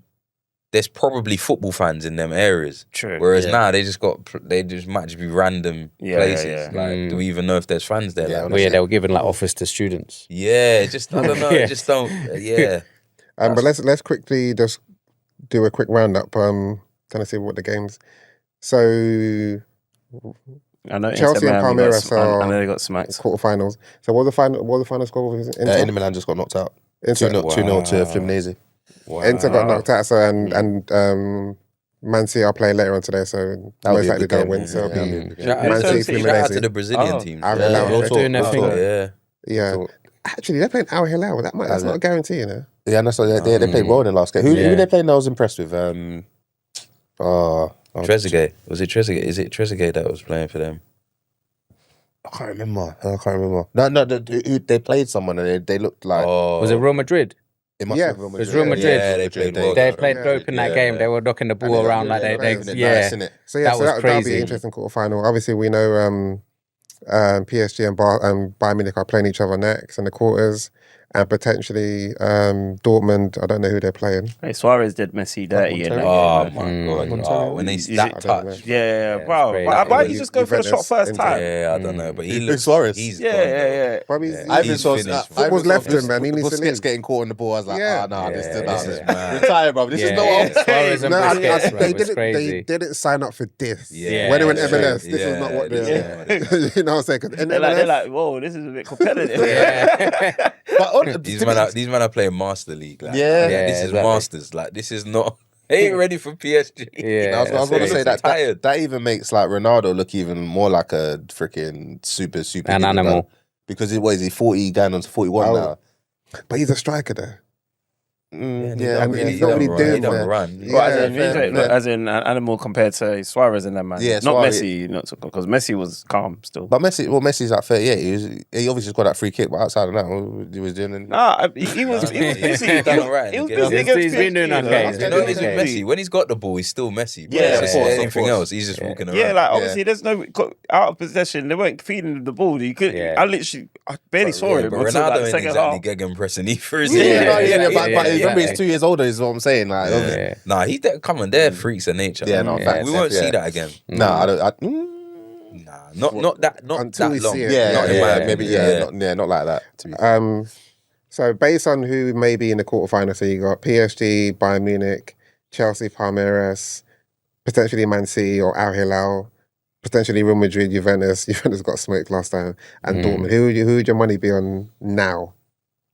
PSG or Man City. PSG. Man City are looking like Yeah, they did well and in that drumming against. What did you say? Juventus. You said they weren't going to be back. I wasn't, but don't know what was when I wrong said with it, you. when I said it was based on that scenario. But I don't even know why that scenario was in your brain. I didn't take into account these signings that these Who signings else that they was made. it? Joey was saying that they were. Yeah. Quite a few people. What's wrong with you? Quite a few people. Man City were always going to be. Bruv, Yeah. I knew it was good, Grinders is but the way these guys have Doing well, gelled bro. is nuts. Bro, I told He's you. one of my favourite players. Yeah, I need to watch him. I haven't he's really paid good, much man. attention to him. He's good, bro. And out Even in, I'm sure even in our group as well, like if their conversations come out, I'm always saying, Man City, just keep them, just keep them up, They're- just keep them up because they're the they favourites. just do what they do. But the even favourites. even that, I think it's cheeky for some fans to say they don't think Man City will be back. They just had one blip.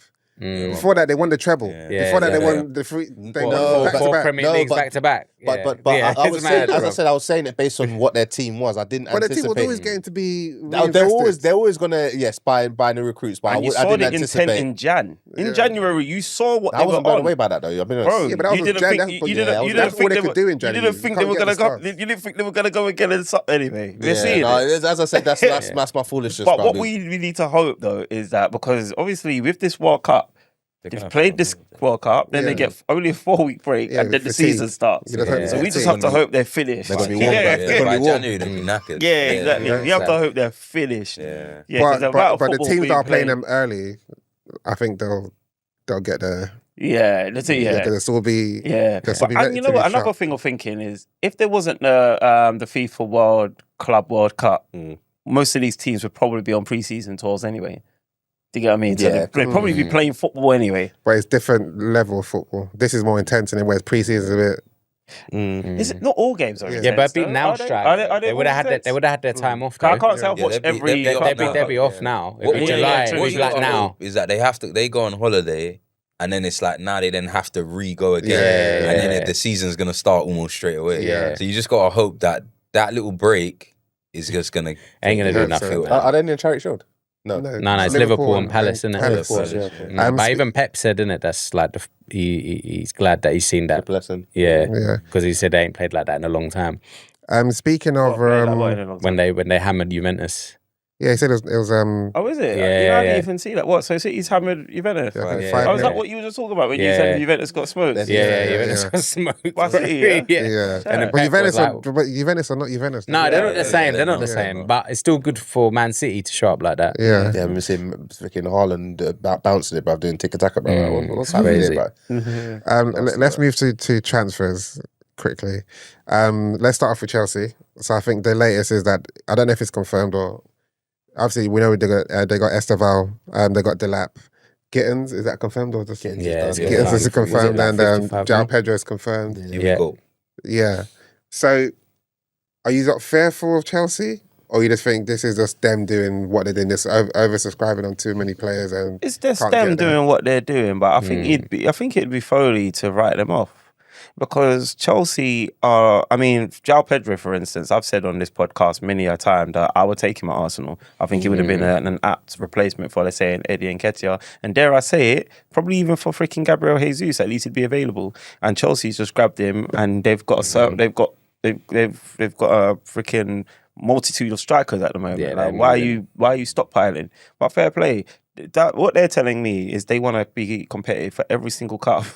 That's what they're telling me. So I think it'd be very like Foley to dismiss them in any way, shape, or form. I see it like they're trying to as in it's Arsenal, Liverpool, Man City, and they're saying we're taking one of you lot's place. They're taking Arsenal's place. That's what they're trying to say at the moment until we do our why business. Arsenal? Yeah. Because you have to think about the weakest in the pack at the moment. It's Arsenal. It's Liverpool's the champions. Man City's always Man City. We just spoke about them. And then Arsenal's When just you say signed the Christian weakest in the Norgard. pack, do you mean by transfer signings? No, or just do you weakest in the think pack in overall? terms of those three. Like, yeah, it's Okay. yeah. But I I disagree with that though. I don't. Well, we said at the beginning, your Xavier, he's No, Yeah. Magneto. But I'm not even like trying to do like I'm not even trying. I'm just trying to be like Yeah, go. objective here. Like I just genuinely feel like in terms of those three teams, I think if you was going to go to the bookies, I think they would have Arsenal third favourites behind Liverpool and Man City. I think everybody would say that. So I don't think I'm being unreasonable when I say that. And when you actually look at the business being done, everyone's got stronger and Arsenal's got weaker. Hang on, before Messi, what Weaker. you said you Yeah, disagree. we got. Yes, I don't agree that I don't agree that Chelsea are gonna take our place. Or No, but that's I what don't they're believe- gunning for. I think they'll be gunning to try and do whatever, win the league yeah, or whatever. yeah, like that's I don't it. think it's like, okay, our target's Arsenal. Or I think they'll just want to improve and maybe try and win something, whatever. They're spending how much they're spending to improve. And I don't think it's a given that Liverpool and City are going to be just better than us based on anything, because we just have to see what everyone does. That's the only thing I would see. We just got to see what everyone does. Because I think that I disagree that we're weaker. I don't think we're weaker at all. I think that we've strengthened in 4 positions. How have we already. we've strengthened you? Because I know what you're going to tell me. You're going to say we've got a better goalkeeper than Neto, which is, I'm not sure. It's just by the by, really. Neto. You're not sure. Nah, Kepa's better than Neto. Yeah, Like, Neto went to be a under back- any metric, even just the fact alone that he played last season and had better metrics than a lot of keepers for Bournemouth. That's probably the only metric, because before that, I think Neto before that season, he had a good season for Bournemouth. It's only because he was inactive for us, because he went on loan for us. That's the only reason why. It's a recency bias, if you ask me.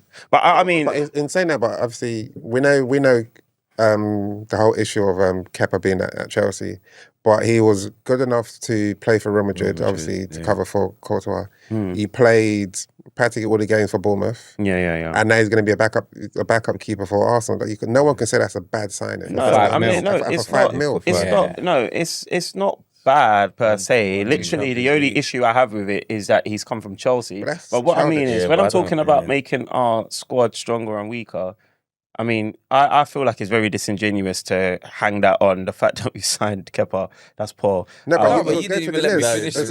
That was the start. You started back. Yeah, But that's what you do. yeah, I just started. I was just talking about the players. You My bad, yo. My But bad, yeah, yo. I say you've got Kepa. I think Kepa is, to me, is stronger than Neto. And you also got to remember, Neto tried to save it 40 yards out. Like, you can't discount that. You'll never let I'll him. You'll think, never like, let that 'cause, one bro, go. Wait, hold on, Like, what bro, happened? Sorry. He tried. He was 40 yards out. He's run out, and then he's tried to save it. Yeah. Oh, you remember that? yeah. Immediately he was disqualified. Like, that's not never. I don't want him to. I don't want to see him again in an Arsenal shirt. But we got that. That's the thing anyway. You've got, for me, we 100% needed a right-sided centre back. I think Tomiyasu is. I don't know where he is. I don't know what He's always injured, isn't it? Mate, that one's not even injured anymore. They don't even know what it is. They don't. You know, like when they talk about the injury report, it's just miscellaneous. Like they don't like. They don't know what it is. The last time I saw him, he was shopping. He was shopping. He was doing grocery shopping. Yeah, he was shopping, and I saw him doing like a There was other like Oriental kind of Asian type kids that he was just around. I said, "This guy's He's a just youth. enjoying himself. He's a youth worker Yeah, he's now, a okay. youth worker now. I don't know what he's doing. At So least- to at least me- he's helping the community. To me, and then you look at it, Timber's just come back from. He's just had surgery. Yeah. ankle. Ben White basically was injured the whole season, give or take. Saliba had to play every game, and then like again, We got the Kiri out there. likelihood. Yeah, but to me, when I look at Kivio, he's a left-sided centre back, in my opinion. When he plays on the right, he doesn't look as good. Not to say that he's not good and he can't fill in, but to me, I would rather have a left-sided centre back and a right-sided centre back in the same way that we have Saliba and Gabriel, just for But what are shape. you basing that on? Because Kirio was pretty calm, like when he filled in. No, he was good when he filled in, but he filled in for on the Gabriel left. on the left. And 100%, to me, I think that Arteta needs to work on rotating in general. I think one of his weaknesses is rotating the squad so that everyone's fresh. And I think in-game management at that time could be better as well. I feel like sometimes he makes like-for-like subs, I agree. if you get what I mean. But they're the only things where I think, okay, he really needs to improve. Maybe let me not say the only things, because I know you're looking like... No, but focus on the transfers, not Arteta. Yeah. In terms of so right-sided centre-back, this guy is Spanish, under 21s, he's one of... I've seen little bits of He him, looks but I decent. can't Is say- it but he done looks yet, like a though? good player. It's basically done. Who are you talking about? The guy you live with? Mascara. Yeah. Oh, okay, Yeah. yeah. It's Then, meant to be, all right. then to me, Zubimendi was coming into play, 100%. He's one of the best DMs in Europe at the moment. And in terms of the teams that the teams that he was linked with Real Madrid, linked with Liverpool. Liverpool, linked with Bayern Munich. To me personally, anyone can say what they want about him, but to me, he's coming in to start. So that's an improvement. Yeah, he will start. And I'm not as Like I think Partey had a very good season, but I don't forget the years of being in. He was injured almost all of the season before. I feel like he wanted 250. I think he even wanted more. You don't think Like, he's worth 250? So would you? fit? Yeah. I think the reality is, I think he could be. I like Partey, but the reality is he's probably going to be second choice. So to pay 250k a week for someone who's not going to play every game, to me is too much. And also, we can't rely, I don't forget with Partey. He was injured for a long time. And he was injured on and off. He's injured. He's come back fit. He's going to parties, doing fly kicks. And then he's injured again for months. Like, to me, it's like... Hold on, what? Nah, when he did his gender reveal, he started trying to do some mad. Is that he got injured? Yeah, then he got injured. I said, come on. I didn't know that. These Arsenal fans are unscrupulous. Bro, man. that is When they fall out of bro. like with a player, Do you know they what will it is? use anything. like But the guy is Partey. just doing his I like- gender reveal, Nah. bruv, living life. What's the gender Bro, he reveal just video? after slapping someone his wife's bum the other day. Bro, What's that your one's a gender different reveal? Watch it. And Try I and got find the injured. gender reveal. They didn't come back. He's Bro, he doing didn't come comedy. He's back. doing comedy. The thing, He's doing comedy, but No. he did kick pretty high. He could have pulled a hammy there. what did he do? His hamstring. He could have pulled a hammy with that one. But he's doing comedy here, man. Nah, But Partey was available this season. But what I would say, like I said, I actually think Partey probably for the whole season is a strong argument to say he was our best midfielder or most consistent. But I just don't. Again, you don't give people contracts for what they've done. Yeah, for what they're just gonna do. what they've done. You also give contracts for what you're projecting, and I just don't think it's worth it. And then if you look at Norgard, if I'm honest, I'm not 100% sold on that. Like we'll see, innit? Like as we've been linked with him, you've seen a lot more of people talking about him, like the Brentford analyst and people that see him. And apparently he's very good. And when I've seen him, he's actually been good. He's good. Yeah, he is good. But that wouldn't have been the direction I would have gone in. I'd have probably got Douglas Luiz if I could have, because I feel like that's what it's that done because he had a history, innit? exactly. So that would have been ideal for me. I also think realistically, we're definitely going to sign a striker. Don't know who it is, but we're definitely going to do it. He's going to say, why do you think that? I mean, it's true. I may have said that, Based on- but Negotiate forget because we haven't signed a striker yet. I just want to home in on, because obviously you disagreed with the point that I made that we've got weaker, and everything I'll that let you you said. finish, but I think we need to be... Yeah, Because- I'm just going to ask this one question. Yeah. On everything that you just said there, the only thing I can probably agree with you on is maybe the goalkeeper. Like, I can give you that marginally. We've kept the level the same or marginally better. The Mascara is good, but with Untried though. exactly. But it's needed. And then But it's a needed. it's not an area. necessarily not necessarily Stop saying it needed. because you're the one that will say Arsenal don't We have haven't squad got no depth. squad depth. Yeah. Now you're doing Like- squad depth. You're saying it's not good sorry, enough. I've never said we ain't got squad depth in What have you defence. said? Not in defence, but we've got more Bruv, than you enough just- defenders. Okay, who's the More second than choice? enough defenders. Who can cover for Saliba? Ben Who White. can cover for... Ben he's White. gonna He just play told you right this back. guy that Timber. came back from injury. He's He's just gonna come play yeah, right back. but he's had the whole, Della, he's had the whole season off, and he's come back in. So Yeah. now, right now, he's rehabilitating. So let's not go on like Ben White hasn't been reliable, hasn't No been one's durable. disputing that. Timber. Do you think that's a bad signing, bringing a centre back for 15 mil? Do I think it's a bad sign? I just think it's It's not- it's not a but- priority. I'm not saying it's a bad signing, This but it's not priority bad. stuff, the And I transfer don't. window is not finished, Yeah. And bro. also, what I'm saying is, I Whether don't it comes think now or it's then, not as long as it made comes us before... stronger. Is what I'm saying. It's It not has made made us us stronger got because your it's helped our squad squad. depth. Yeah, So if somebody exactly. gets injured, so if someone Saliba gets injured, Timber's having had a surgery, so we don't know when he's gonna come back. And that's because of Arteta. Listen What? to No, Timber. but again, Listen to now Timber. we're talking- I'm now we're talking- with Shaq. I don't necessarily think it makes you stronger. How does it not make It's us the stronger? squad Because depth. we have more squad. If he's not good, if he doesn't, No, Yeah, but then, Let me okay, say but this to you. but for all sense purposes at the moment, all we can go by is potential, what we've been That's it, that's told, what how signings we've are. been thinking, and he's a good player. Until we know otherwise, we can't just say he's rubbish because Yeah, but he's we're not not saying saying it. I'm We're not saying not it's saying made it's stronger. rubbish. but Let- it's let- made us let- stronger let- because of squad depth. That's it. At the end of the day, if you buy, like, bro, we don't know any of these players make you stronger. If And you- squad for depth what is you're saying. important. But Squad- squad yeah, depth is I hear. important. What one of our biggest issues last season wasn't a striker. Our biggest issue was was a the striker. fact that we had so many injuries and we couldn't cope with the injuries that we had. Yeah, At the end of the yeah. day, the reality is the season before we scored 89 goals. Like, as far as you can say it's a striker or whatever, we've shown that we can score goals. Yeah. the injuries we couldn't cope with. So how is squad depth not making us stronger? We could score goals even this season, but we could always score goals. But what's your actual issue, bro? I'm trying to figure this out. But my issue is we've needed a striker for 3 seasons. And you're in negotiations. Yeah, but we're in bro. negotiation with two If we need a strikers, we're striker gonna for get 3 one. seasons, that's amazing. Forget the past. We're talking about now, Yeah, but bro. even now, like you can't say that. Oh, we scored 89 goals or whatever it was last season. When this season, but you're getting a you've seen that striker. we struggled to deal with. But no one's disputing that.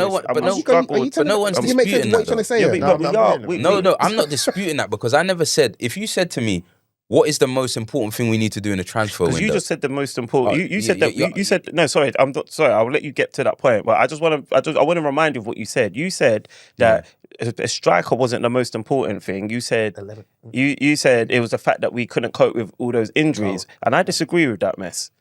Because yes, that injuries and stuff played a part, and that was very naive of us to go in so light. But ultimately, I've always said that we were a striker away from doing everything. The past, bro. Whatnot? Yeah, but bro, it's just our present. No, Your present is that you're in negotiation with 2 strikers. Yeah, but what I'm saying is, we've been and negotiating with again, the strikers for as far as the reports go. But what is your issue? That's what I'm trying to figure. I'm trying to understand what your issue is. But what I was saying is, it's not easily identifiable. He's being disingenuous. That the Arsenal team has improved. We haven't improved. But at the end of the day, let's just call it. yeah. We haven't improved. But even if you're saying that, bro, it's June the 30th. The transfer window finishes on the 1st of September. We've got more than enough time to buy. And let's be honest, everybody knows that we're linked with Sesko or Gyökeres, and we're going to probably buy one of the two. Yeah. We've been linked with Ekitike today, Watkins, whatever. We're gonna buy a striker. Yeah. Arteta's even come out and said got it. stronger or weaker? Let's. But then, has it? It depends what you see as Yeah, stronger. Because to me, no, it's not. Do you know what it is? Because to me, do you know what? Do you know what I'll say? Because for me, it's not got weaker. Because to me, Zubamendi's better than Partey today. Don't forget about what Partey has been. Okay, if you look at football, if you look at football and you look at the general consensus, and you look at who's higher rated today, Zubamendi's higher rated. You can have your opinions. Because he won the Euros and he was and when he went into the Euros final, he was one of the best players. I'm happy with the signing. He was because Partey. I think he wants Super Mendy and Partey as well. But this is what he was trying to keep Partey. It's Zubi and Partey. But do you know the reason why you guys didn't keep Partey, right? Because of the money. Yeah, but you know, because apparently when he was at Atletico, that's trash. The reality is he wanted 250 or more. Okay. We said, is that no, even true? we're not Because giving I've read that he wanted the same wages. Yeah, 250 is what his wages are. He's one of the highest earners. He's on 250 now. So he wanted 250 or more. They said, we want you to stay on a reduced wage because you're not gonna be a guaranteed starter. You're 32, and let's be real, your injury record hasn't been someone that hasn't been someone that deserves 250. You're a man that works. Everyone works. Or you either work for someone, you work for yourself. Yeah. Would you take less money for the same circumstance? And that's why we said, okay, go. That's fine. All right, cool. So that's the player side of it. Yeah, that's the player side. But for the club, but the club, okay, pay 9 mil. All right, no, but for the club, for Norgard. No, the club side of it. 9 mil The club plus side the of it. contract, Okay, plus his wages is you've lower. run your own business before, correct? Yes. You've got somebody that just doesn't turn up for work consistently on a consistent basis. Yeah. When if they're on a contract and you're in a chance to renew the contract, you're negotiating terms. Yeah. Are you not going to take into consideration all those times they were absent, doing mad stuff, 100%. and then you're seeing them on videos? Imagine someone's calling in sick for work, and you see them at Coco White. Hey, Raven. Hey, someone get Nella to be composed. He's having a bad No, day. but if you see if someone calls in sick for work and you see them at Matt's barbecue, you're gonna take those things into consideration when you renew. Guess what I'm also gonna do? Miss? Buy When I'm somebody that's hollering at better. Reed or when I'm doing my recruitment process, I'm not gonna get somebody worse than what I had. I'm gonna look for someone progressive. Okay, is Norgard worse than who? Partey. But he's not coming to replace Partey. He's also worse than Jorginho. Nah, but then again, let me tell you something. Quick one. Let me tell you quick one. Who you having? Jorginho or Norgard? Who's he coming in for? Thank you very much. Who's he coming in for? Jorginho. No. But Jorginho was gone long time. No, it's J-Man, who are you having though? It doesn't matter who he's having. Let me just break this down to you very quickly because we're running over. We all know, and I think, Strive, you can be however you, but you know the truth. Zubimendi is replacing Partey. Yeah? In an ideal world, Arsenal or Arteta wanted Partey to stay, but negotiations didn't go according to plan, so he's got to go. That's fine. Yeah? So you've brought in someone that's proven to be a backup. And the wages yeah. of what? Sorry, Miss, the wages is ridiculously lower than Partey combined. So Do we know that means. Do we know how much? I don't know. I don't I'm just know, but we asking know. because I'm so uninterested in it. I haven't. Apparently it's 60k, but Yeah. but we'll Yeah. but just to add to that as well. Let me just finish this. So, and I think sometimes you just, I don't know what your issue. You're just being I'm just stubborn, disingenuous. But hang on, let me finish this. Whoa. So we know the transfer window is still in play. We know that Arsenal are in negotiations with, as Messi said, with 2 strikers. So there's a guarantee that a striker is definitely coming in. Yeah. Not definite, by the way. It's not it is definite. definitely. No. We've been there. Yeah, but beginning come on. of the transfer window. Oh, we're going to get like 5 guys. But we get Fellaini. No. Listen, everyone knows Arsenal getting a striker. Whether it's going to be, we don't know who it is, but it's definitely going to be a striker. Yeah. So all they've done so far is just basically fill in the gaps, and they're still in the early stage of the transfer window. And the last thing.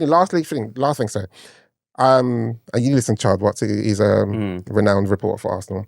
So he's not a fan of the Norgard thing as well. But he said, okay, I'm just going to look at their strengths in terms of pass completion. Both Zubimendi and Norgard their pass completion is lower than Partey and Jorginho. But in terms of playing forward passes, they are significantly higher than both Thomas Partey and Jorginho. Do you know this possession a lot with those forward passes? Yeah. So. But you always do There you go, forward passes because it's a this guy? riskier pass. No, Like, I didn't buy it now because that's Bruno Fernandes. No, I'm not buying that. I'm just going to say this is his lack of knowledge of playing football because he plays forward passes. But just to add to your thing, yeah, and this is the irony in what you're all saying. What was our priorities this season? Corners. No, our priorities this season. What's our just a one word. Just a one word. So we needed to. I think our priorities were we need to get a striker. Okay, we needed to replace the central mids. All right, let's stop there. So we wanted to get a striker. So where should the allocations of funds have gone on a second choice defensive midfielder or a striker? Because do you think paying Partey 250k a week would not impact buying a striker, getting a winger, all of these things, and the wages that they're going to pay? Because now you've got someone that's on 60k a week potentially. How long was the renewal? Listen, we need to wrap up this podcast, we don't know man. that. That's one thing we don't know. But apparently he wanted 2 to 3 years. So he wanted back. We don't. So let's say, because if you do because I haven't gone into the finances of it. Because I know when you guys try to obviously defend Arteta, you guys will become accountants. But what we don't know, is if you now do the 9 million that we're going to pay up front for Norgard plus his wages, and then versus it what we would have paid just paying Partey his wages. We don't know what the differences are. Because then you got to do a cost benefit analysis in terms of ability. You're being disingenuous because we know Thomas Partey has an injury record. That's all it is. That's all it is, and I haven't disputed that. And we also know the way that they do their books, it won't be. For one, we're not going to pay 9 million all up front, so that's also a bit disingenuous. And he knows this, and we also know that the way they I'm just saying all of us go on loose cannons are going to talk about. But what I'm saying is the same way that you're talking about this guy's crashing out. I'm just mindful. We've got time. This guy thinks this guy says he's a man of many faces and he crashes out every time. I'm not crashing out. Sorry, we are over time. Sosis doing time. No, that's it. We're over time. It's 10 past. It's 10 past, and you still only talking. So go on loose cannon and continue your talk. Bro, you guys just want to say stuff unchallenged. No. I remember all the way. By the way, what I'm not saying this next week. Hold your thoughts. But I just don't. Ultimately, we just haven't got weaker. Like if you look at it, at the very least, we've replaced.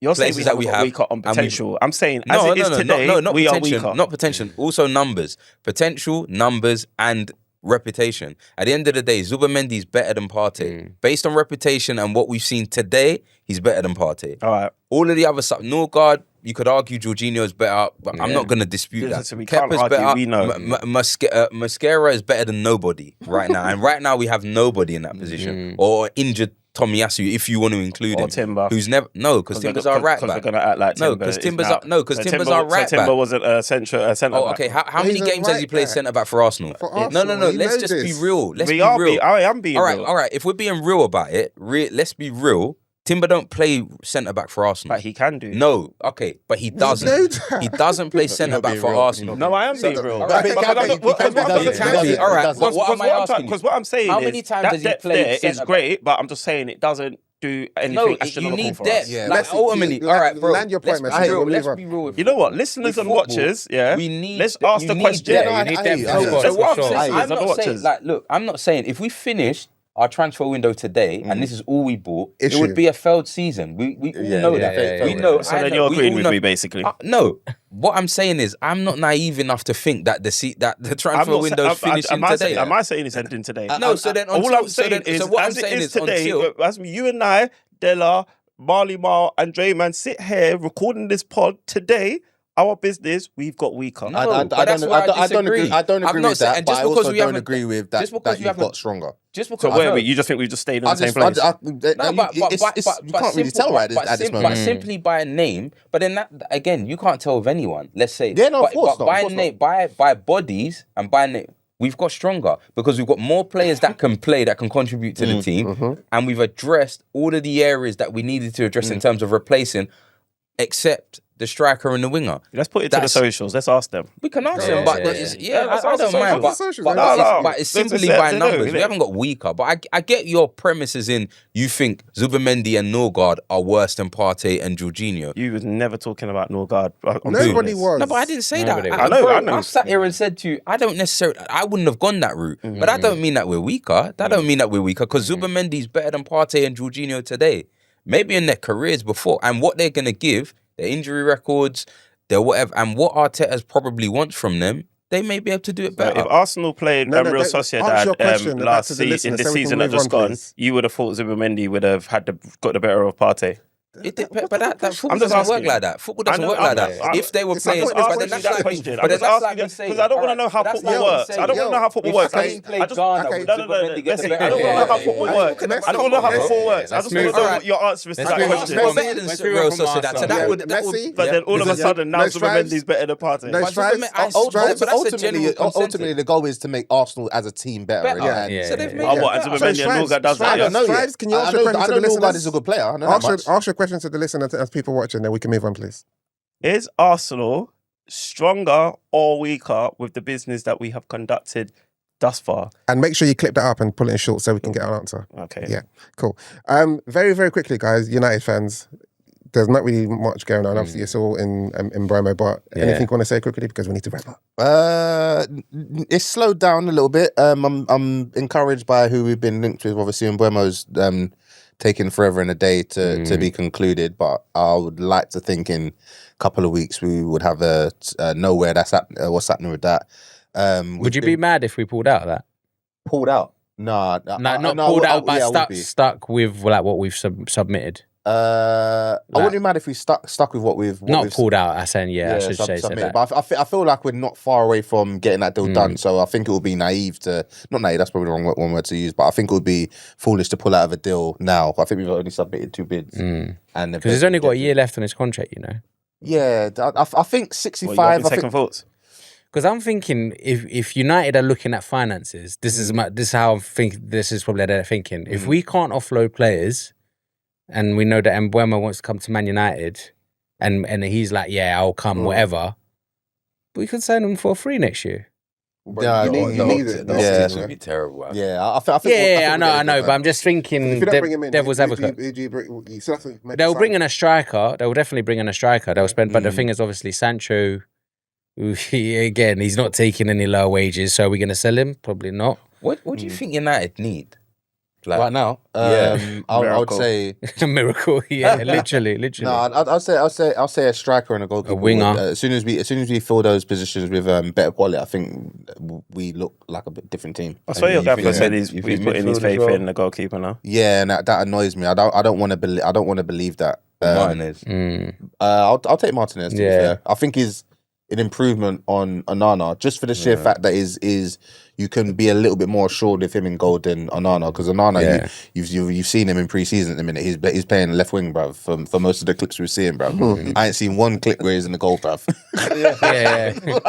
like, and I know he's gonna come with that same mentality, because that's his mentality he's had with Man United. When he first signed for us, he actually said that. Basically verbatim, like, be prepared because this is going to be a bumpy ride. Yeah. But we kind of need a left wing back as well, you know. We do. You got Dogu? No, Dogu. Nah, but I still think we need another one. I still think we do. I think Dogu. Buy a centre mid. Yeah, you don't think you need a centre midfielder? Even a DM, bro. You know, a centre midfielder would be good, but I think where we struggled massively last season is I think the goalkeeper wasn't. Goalkeeper not as much as a forward, because Hoyland and Xerxes like, terrible, bro. Xerxes looks like he's starting to Xerxes improve, and he's bedding in maybe. Yeah, he's improved. So you still got stock in him, yeah? No, you know what? I sold those. I sold those. Yeah, I got rid of. my stock. I had to get rid. I had to get rid because I was getting cooked for no reason. Yeah. And I think he'll come. I say come good. He'll look better next season, and I think he'll look better because I think the coach and maybe himself as well is that probably recognise that you're not that 9.5 is talking about you're more that guy, you're number 10 as opposed to a striker. But we've been linked to Watkins as of today. I saw that. Obviously, it's not what we would have wanted, but I think it's a massive improvement on what we've had so far. So I think we'll look better if we was to get him. But ideally, I think like Oshiman's the guy I want. I would like Oshiman in our team.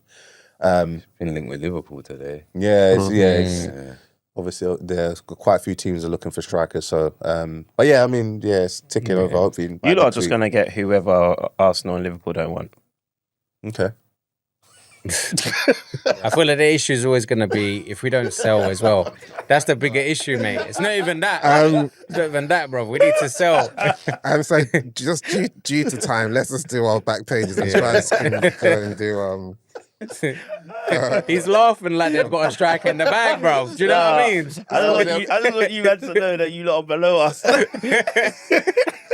Bro. So let's do our back pages. So listeners, this is where we shine light on players, managers, entities. Doesn't have to be football related, but it's just basically for your back pages what you want to shine light on for the week.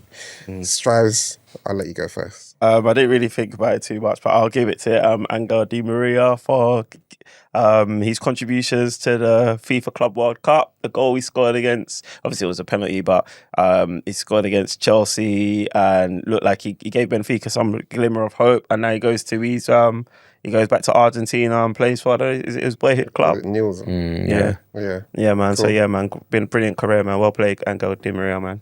Myles? I'm gonna go a different sport. I'm gonna go Ilya Topuria. Who?